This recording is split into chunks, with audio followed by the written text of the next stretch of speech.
Not that is, it is the policy decided by the minister. It is decided by the political executive, which consists of council of ministers. And as I said, when we are trying to discuss with the presidential form, where there are policies are really formulated by the executive, that is the secretaries with the help of the secretaries. Because the secretaries are real technocrats who have the knowledge, who have the expertise, so naturally they are basically involved in policy formulation. But in the parliamentary form, what we understand, because we have also have an executive, the political executive, but is not having that kind of expertise, so more dependent and more, involvement of the permanent executive is being seen. So this is how, and there is a question which has been asked, whether the policies which are to be formulated should be ratified by legislature.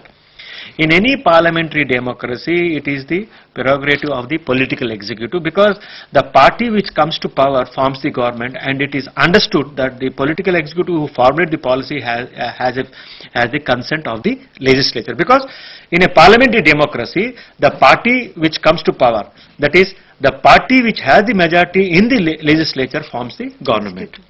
So that is what it is, accountable and responsible to the legislature. So it is, it is understood that the executive which forms the government has the what we call the confidence of the house or the majority of the house.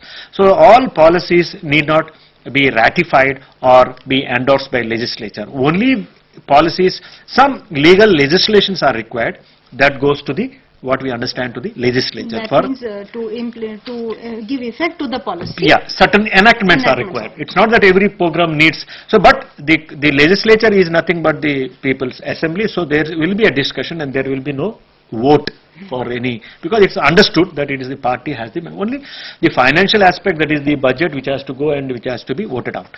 So this is what I think. So there is some sort of a confusion, which we feel that policy has to be, the duty of the legislature is to formulate policies and give assent to it. No, it is the domain of the executive. Then what is the, importance, growing importance of policy, public policy? Because nowadays, because the earlier public policy means it is completely in any democratic setup, it is by the state for the mostly catering to the needs of the state. So where rarely we have policies which are influenced by the external external agencies. But it is not that the external agency do not what you call influence our policy. There are certain, because we get aid and other assistance. So we have to tune certain policies for the, you have to accommodate their demands also. But the present, what we understand, I think the policies have more, has also the more external, pressure than earlier. Because earlier we used to get some sort of financial assistance or maybe naturally we have to tune to their demands. But what we lately we see, there has been a policies which are mostly been influenced by because of the globalization or because of liberalization or privatization. Because we are in a global world. And what we understand, we live in a global village. Yes. So we have to naturally, how you balance between the needs of the particular country and how you integrate with the outside, that is the globalization. So in any democratic setup, the policies which comes out naturally should be inclusive. What do you mean by inclusive? See, inclusive, one way of looking at it, that it should cater to the needs of the various sections of the society. And other way inclusive is that when you are trying to formulate the policy, you should also take the concerns and also the involvement of the people. So that is, one way inclusive is, in general inclusive is that your policy should address to the needs and demands of the all sections of the society according to the requirement which you feel is genuine. It's not that everyone demands. That does not mean that it is genuine. So you have to look at it. That is one way is inclusive. The other way inclusive is that, like we say in a normal small organization, we say participative management. What do you mean by participative management? That the workers and the management do involve in decision making, and automatically they become party to it. Automatically it is one way implemented.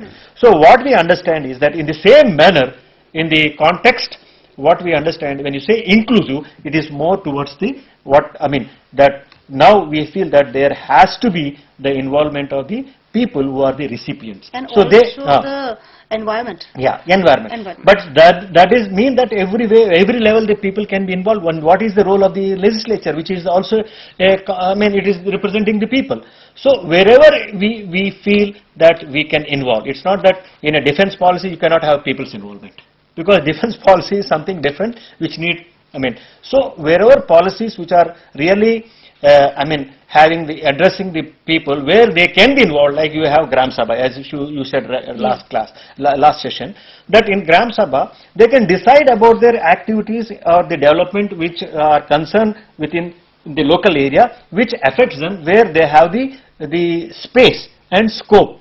So they can decide. It's not that they can decide something about fiscal policy or something about the policy relating to various other aspects of state. So whatever is concerned, so you have to also take into consideration where we can involve the people. So this is also because now we are we are trying to see that, as you said, the information and communication technology. So because of that, there is a lot of awareness, a lot of information, lot of communication, which was not earlier. So you have a lot of information which, that is being provided to people. So the ICT also will help us to, also involve ourselves. And it helps in planning and decision making. Information systems are there, management information systems are there, decision support systems are there, geographical information systems are there, knowledge bases are there, expert systems are there. So these are various technologies and applications of information and communication technology, and they definitely go to a greater extent in helping the governmental agencies, the administrators, or even the district administration with effective planning, effective policy making. Yeah, you are very rightly said. See, these are some new trends which are coming up. So there is a fear of the legislatures who feel that their role, which is supposed to represent the people, direct involvement of the people makes them less important. And dilutes their importance. So that way there is some sort of, what we understand, the interest, like you have seen one simple example which we have, myself and Dolly has done one project on this residential welfare, which is one way the Delhi government has come up with Bhagidhari scheme. So it said that, see, we have an habit of criticizing the policy of the government. So why not the people who are recipient, who are the affected party, why not they involve at the policy level as well as the implementation level? So government is now finding number of ways, alternatives, where we can involve directly the recipients, so that they can also come out with some constructive, they can also be involved in policy formulation and also in implementation. They can appreciate the problems of the government as well. Because you always keep on demanding and feeling that the government is doing nothing. But once you involve the process, you also come across the difficulties, and you also will be party to it, and you will also lessen the burden of the government. So that is what is the Bhagidhari scheme, where the Residential Welfare Association, one way, have been integrated in the delivery of the civic services by the government. Whether it's a gel board or power, or whether it is a sanitation or what we understand. Public so that way there has been a lot of awareness among the people about the various, how they have been, and one way they have lessened the burden of the government, and that way they try to integrate themselves, and plus the government can concentrate more important They are issues. also involved not only in delivery, but also in the monitoring and reporting part also. The like people are involved, the resident welfare, RWAs. So there is where, the real policy implementation, monitoring, evaluation is taking place. And your study also sees that the involvement of the political representatives, there was no direct, they also been invited, but there was, mostly they feel that it is something threat to their leadership, threat to their, so that way now the question is arising. But now slowly that threat or reluctance on the part, or inertia on the part of the politicians is also getting eroded. Now they are understanding, people take up the cudgels and they try to do the things effectively also. So that, I think, the new trends are coming up. So not only involvement of the communities, but there are certain areas where the people are ready to pay. So in that context, why the government should involve itself and allocate more and more money. So that way, I think we have a lot of coming up, like at the operational level, whether it's laying of highways, laying of, expressway, or for that matter, garbage disposal, what Dr. Nandini had narrated. So, now the government can also lessen its burden from the administrative point of view and financial point of view, and that way more involvement and more it leads to not only, that also leads to a lot of efficiency. I think this is what we are trying to understand briefly about the general importance of public policy and also the various new trends which are coming up in the formulation and implement of the policies. Now, I request Dolly Matthews to discuss on some of the models of public policy. What basically we have understood so far by what Dr. Nandini and Professor Vayunandan has been discussing on the various aspects of the policies, the policy making process as such in toto, it involves the formulation, the implementation, monitoring, evaluation, etc., etc. These are certain vital aspects of the entire policy-making process, very well narrated by ways of case studies by Nandini. And really it has been a very heartening to know about such incidents and events or such kinds of studies being in fact taken up with the involvement of the community, where the community in fact has a greater responsibility of fulfilling or of achieving the objectives for which a policy is laid down for their own benefit.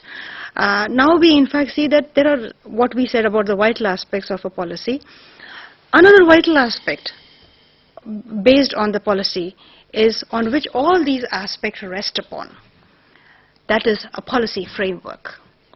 We talk about evaluation, we talk about formulation, we talk about implementation, we talk about monitoring, evaluating, re-examining, revising the policy, etc., etc., etc.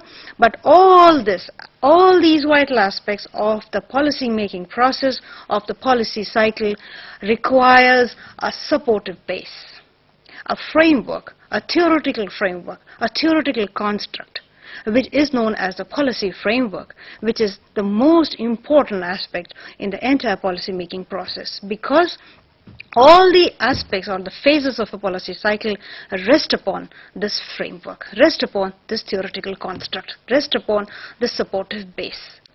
What exactly was said by my two colleagues over here, that how does a policy emanate? How suddenly the policy maker will come suddenly one day in the morning and say, no, I have to make one policy. It's not so. The policy has to be conceived. So the framework provides how the policy is to be conceived, by organizing the issue areas, by organizing the problems on which the policy has to be conceived, how a policy has to be designed, how the policy has to be formulated on those issue areas which has been organized with the help of a framework. How the policy will be implemented, by whom it will be implemented, even what kind of a monitoring system will be there, what kind of a communication channel will be there across all these phases of the policy cycle, and also what kind of a evaluating system will be there. Whether the evaluation or the feedback one gets from the policy's implementation leads to the revising of that policy or re-examination of the basic facts of the policy on the basis of which it was conceived. So all these aspects from A to Z of the policy cycle, of the policy making process, is based on a supportive framework, on a construct, on a bed on which the entire aspects of the policy cycle will rest upon or will lie on. And this policy framework, in other words, is said to be a model of policy making, the model of policy making process. Now, what is a model? A model is nothing but it is a boundary that is drawn around a reality. So that means that model has to be based on real inferences, on the experiences of the real world. It cannot be taken from the heaven and brought down saying that this thing has to be followed in a policy. It has to come out from the experiences of the earlier policies. And who comes up with the who comes up with the model? The policy analysts, the policy makers. They draw lessons from the experiences of the earlier policies. What bottlenecks they had, what impediments they faced in the implementation, whether the resources were sufficient or they required more resources, manpower or technical, or for that matter any other kind of resources. So all these lessons can be derived or learned from the earlier policies, and this becomes a background, this becomes a framework, this becomes a basis for shaping future policies, so that when we have future policies, we design and conceive of future policies, we may not repeat the failures which the earlier policies faced, and therefore we can have effective policy making in future, for the future. So model basically are inferences, they are deductions of the experiences of the earlier policies that are drawn by these policy planners, by these policy analysts, by the policy makers, so that they are able to conceive, they are able to draw, they are able to formulate, implement, monitor, evaluate, revise, re-examine the policies for better in future. And here is where we will discuss the models which are in existence in the entire policy making process. There are umpteen models, there are a number of models, but because of the paucity of time, we will be taking a few of them only. To begin with, the first and the foremost is a systems model of policy making, given by David Easton. He is considered to be one of the most important of all the proponents of the systems model in policy making. David Easton, in fact, considers that the entire policy making process is a big system, into which there are a number of other subsystems that constitute this bigger system. He says that this bigger system can be considered as a larger societal system or a larger environmental system. And in this environmental system, in this larger societal system, which he uses interchangeably, he says there are a number of other subsystems that together form this larger environmental or societal system. So what kind of subsystems will be there in this larger environmental system? The subsystems can be a political subsystem, it can be an administrative subsystem, or for that matter it can be a social cultural subsystem, it can be an economic subsystem, a financial subsystem, and likewise so many other subsystems. And these subsystems invariably keep on interacting with each other. They are not independent entities or work in isolation.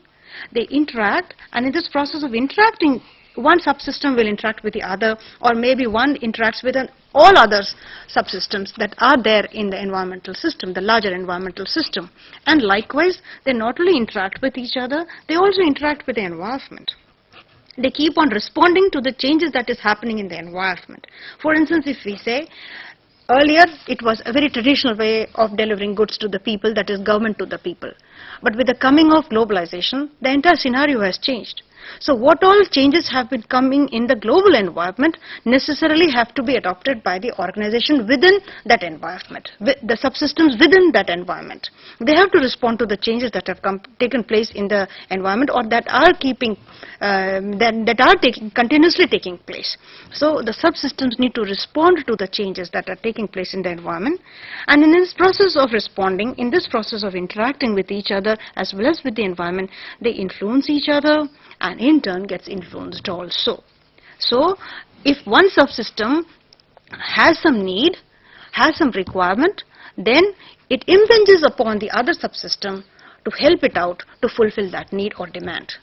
So in this system of systems model of policy making, David Easton considers the most important subsystem is the political subsystem, because the onus lies on the political subsystem. The onus lies on the legislature. The onus lies on the executive. The onus lies on various personnel that are managing these institutions, that are working in these institutions, the bureaucrats.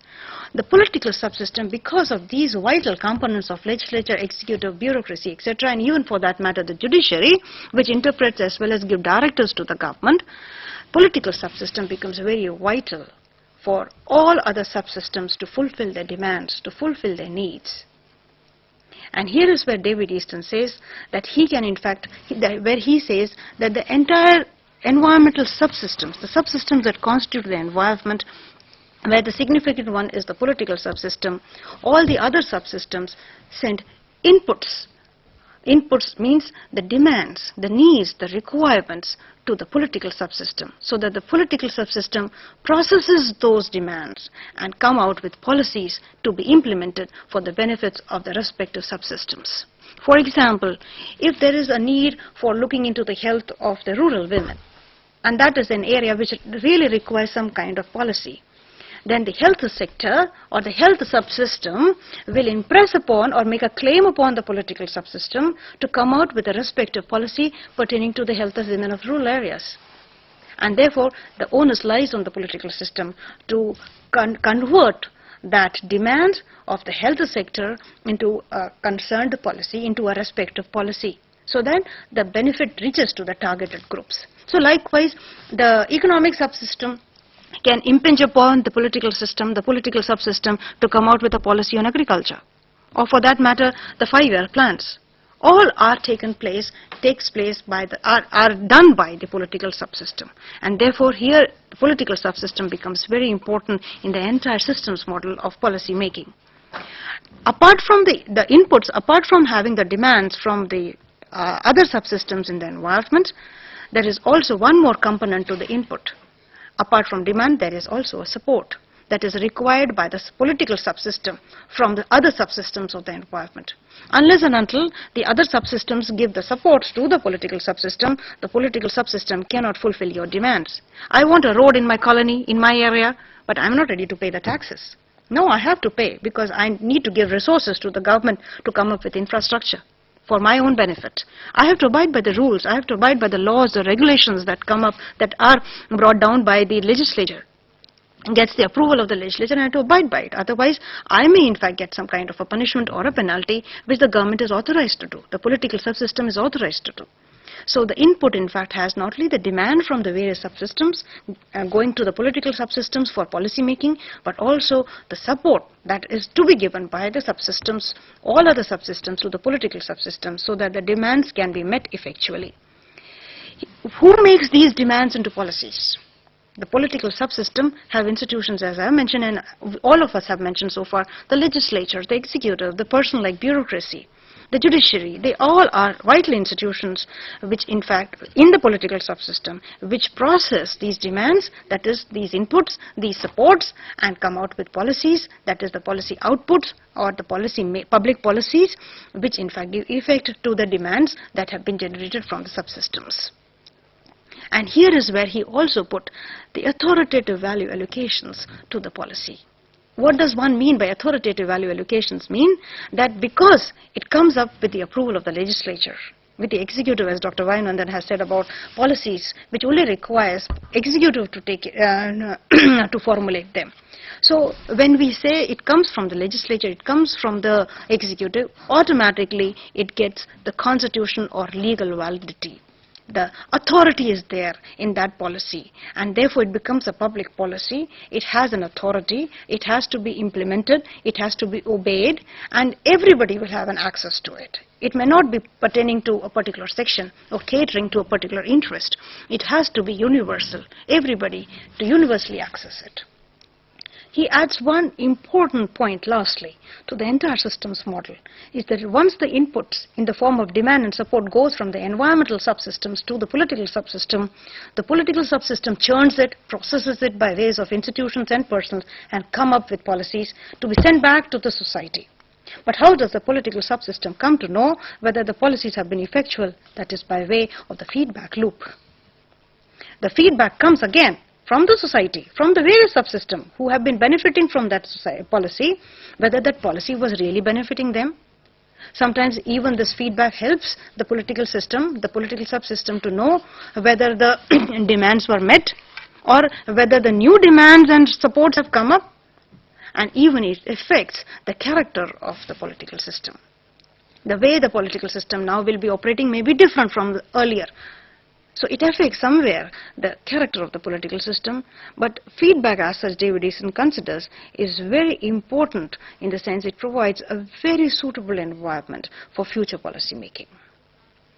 The first model is followed by the second model, and that is... Briefly, can I...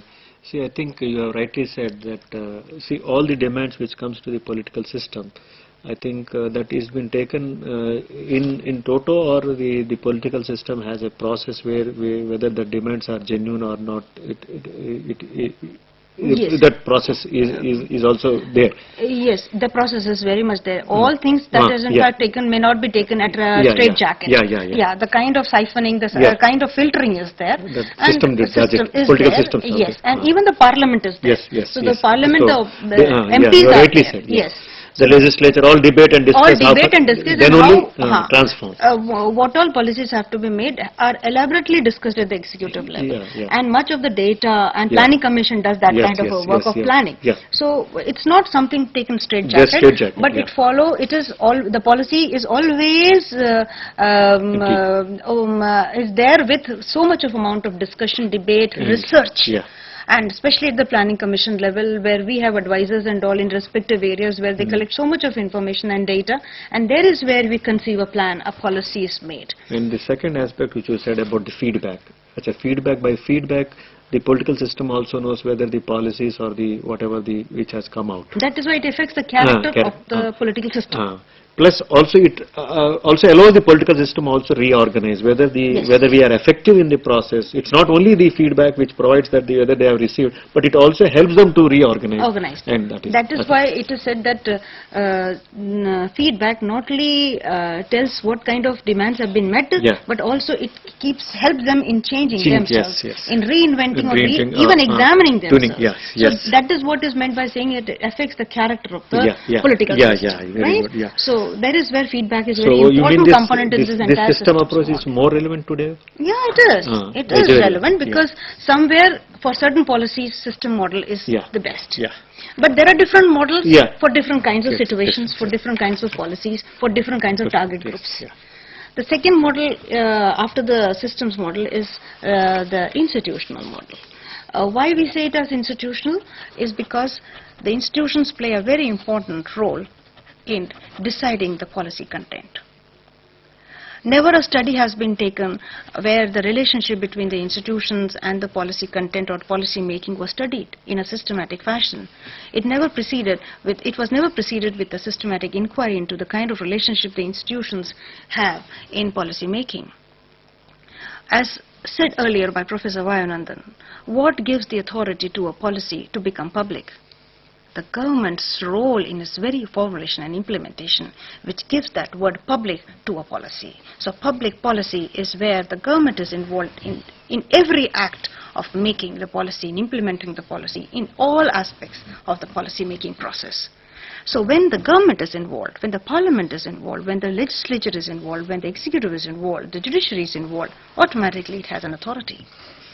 As I said, it has to be applied everywhere, universally, access to all, without any malice, without any sectional interests, and at the same time, in case it calls for a disobedience, it can be, the government can impose a penalty or a punishment. This relationship of the institutions in policy making has to be studied, and it is this institutional approach to policy making which takes this into cognizance. The institutions, what are the institutions made up of? The governmental institutions. The governmental institutions are made of individuals and groups. But it is just not the individuals and the groups. Their very behavior, their very attitudes go to a greater extent in deciding the policy content. So, governmental institutions are nothing but they are a set of behavioral patterns of individuals and groups who work in that institution. So, if I am working, and likewise many people of my like-mindedness are working, we will be more motivated, maybe biased towards a particular section and try to do something to benefit that particular section. So governmental institutions having individuals and groups is always affected by the behavioral patterns of various individuals and groups who in fact go in affecting the policy content. The rules are there in institutions, structures, the arrangements they have, the patterns of behavior they have, the structured patterns of behavior they have, all go in affecting the kind of policy that institution comes up with. If I am not interested, the Parliament is not interested in coming up with a women's bill, it's because the individuals and the groups in it do not want that. So the structured pattern of the various groups constituting or consisting of these institutions or constituting these institutions definitely have an impinging on the kind of policy that is going to come up, with benefiting certain sections or withholding that benefit from the other sections. Sometimes the governmental institutions are so structured, they are so arranged that they may facilitate a particular or a certain policy outcome. Again benefiting maybe some minority group or benefiting some other kind of religious group or a communal group or the elite, not the downtrodden. So the effect of these behavioral patterns who form these institutions, the personnel, the people, the rules, the structure of these institutions definitely decide the policy content. So, in all these governmental institutions, the rules and the arrangements may not be so neutral or unbiased. They may be always having a bias in it. And these are the effects of the behavior of the people who are there in these institutions. But a systematic study of the relationship between the institutional effect on the policy content or the policy outcome has not been taken up. And there is where this model of institutional relationship to a policy making has not taken up so much of a grounding in policy making. Following the institutional approach is a rational model of policy making. Here is where we take note of the rationality in policy making. Basically, when we say that a policy has to be effective, a policy has to be efficient, it has to be effectual, then in that case we mean this model says that the policy has to be rational. For that matter, Thomas Dye says that what exactly is policy making is a choice from the possible available alternatives on rational grounds, so that there is the net value achievement. You are choosing a policy which is the one best option. So the one best option which provides for net value achievement, which is decided, we pick up the alternative that is the best option available, that is based on rational grounds, on logical judgments. We pick up the best option, the best policy alternative, and that is the rational policy making model. That is among all available policy alternatives, what we handpick is the one best option that is there based on rational judgment. Thomas Dye, in his a book that he came up in 1980s, that was Understanding Public Policy, he says that a policy is rational when it is most efficient. So he equates efficiency as well as rationality. That is to say that the ratio between, he says, how do we in fact say the policy is efficient or the policy is rational? When he says that the ratio between the value of achievement is higher than the value of sacrifice a policy alternative provides for. Say for instance, it achieves more, it achieves positively, and the sacrifices it makes to get this achievement is lesser, and the achievement is more, then the policy becomes efficient. It is a rational policy, and therefore the policy makers always has to judge on these grounds that the ratio between the value of achievement and the sacrifice is higher and positive. And there is where he handpicks the best available option of policy alternative that is there. The number of policy alternatives, he handpicks the best one. And therefore, in order to make a rational policy, the policy maker has first and foremost has to identify and determine the goals. And then once he comes out with the goals, he has to prioritize these goals on the basis of importance to the society, importance to the various subsystems of the society. He rank orders them in order of priority. And then he will try to identify possible policy alternatives so that these goals in order of priority can be achieved. And he does the cost-benefit analysis of each and every policy alternative so that he comes across the best available, the best option, the best policy alternative to match the goals for which his organization is working. And therefore the policy maker will try to understand the value preferences of the society. What I need, he comes to the society, he generates the value preferences, the demands of the society, and he rank orders them by giving them desirable weightage. And on the basis of this desirable weightage he gives to the society's value preferences, he rank orders the goals and objectives to fulfill these value preferences of the society. And then he will study all the available policy alternatives, and he will even try to compare the consequences, the implications of each and every policy alternative available, and even he will try to calculate the ratio between the value achieved and the sacrifices a policy makes is higher or not. And on this basis, then he will handpick the efficient, he will select the efficient policy alternative that can match or that can help in achieving the goals which will help in achieving the value preferences of a society. And there is where this rational policy making model of public policy, policy making is based on the concept that the policy will be very efficient if it is based on these kinds of rational steps being followed by a policy maker. But here is where a contention comes from Herbert Simon. Initially, Herbert Simon, who has written a very important book on administrative behavior, was of the view that all policymakers have to be very rational in their making a choice of policies or making policies. They have to be very rational in their thinking and in the handpicking of the alternatives, policy alternatives. But later he himself said that the administrators, the policymakers, the analysts cannot be that rational because they are incapacitated because of the human nature, the human behavior, the emotional capacities they have, the cognitive differences they will have. We are not computers, so we cannot be based on that mathematical precision or computational ability. We are not machines. We are human beings. We are always affected by our own nature and our own behavior, which cannot be predicted. So what Herbert Simon says, that we cannot make rational decisions, rather something lesser than rational, that can be a bounded rationality or a limited rationality, where the cognitive and emotional capacities are also taken into consideration. Or for that matter, the next model which we will be discussing takes up the extra rational dimensions also in policy making, which is other than the rational aspects in policy making. And therefore, the policy makers may not always be optimizing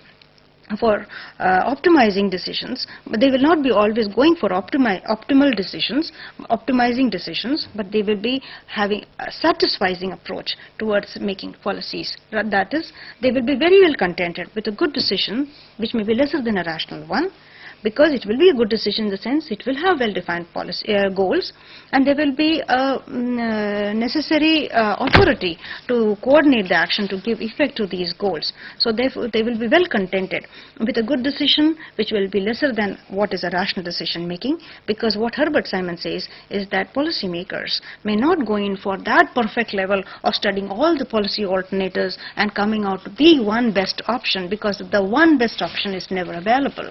And because of incapacitated, because of certain human nature and behavior, the policy makers will be falling short of that rational level, but will be very well satisfied with the less rational or good decisions that they will be really taking.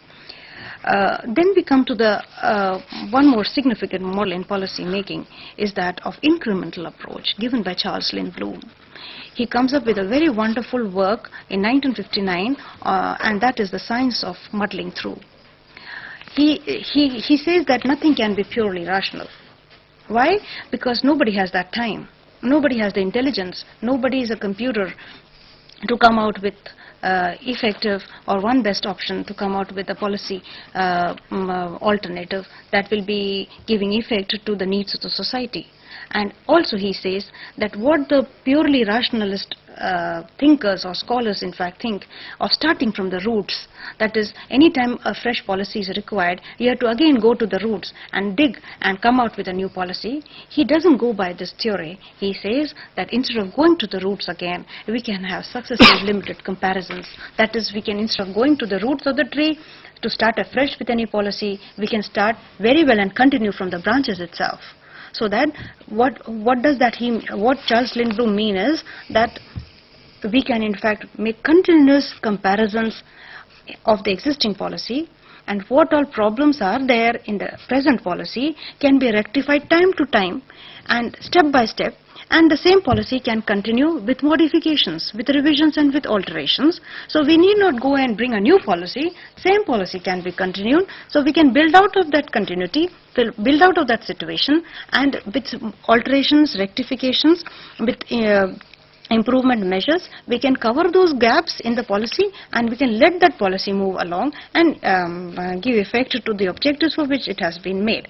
So Charles Lindblom approach of incrementalism says that instead of going back to the roots, coming with a new policy, the existing ones with changes, alterations, rectification can be continued from there itself instead of starting afresh or again starting ground up or having fundamentals anew. So these are certain models which we have discussed. Because of the paucity of time, we are not able to take the remaining ones. Hopefully we'll take it up in the ensuing sessions next month.